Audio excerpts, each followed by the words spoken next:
as I mentioned, this one I highly recommend.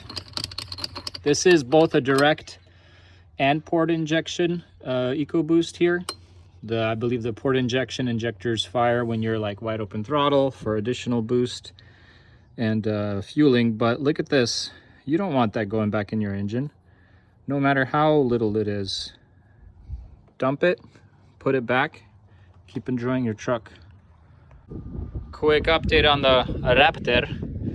And for those interested about oil catch cans and whether you need it, I experimented one installed on the CCV side, which is just the crankcase ventilation, pretty much always when you're idling, when you're in vacuum, and no boost. And then on that side, I had one installed for the PCV side, which is the positive crank ventilation. I had plumbing here to this can, and this can literally stays dry and empty all the time. Don't need it. You can probably keep running the straight hose there.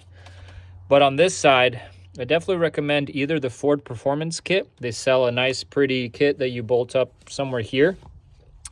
This one is from JSL. It's an easy plug and play kit. You know, don't need to do anything extra, just it has the OEM connectors. This one, every oil change or something, I need to empty it out. So this one is definitely needed.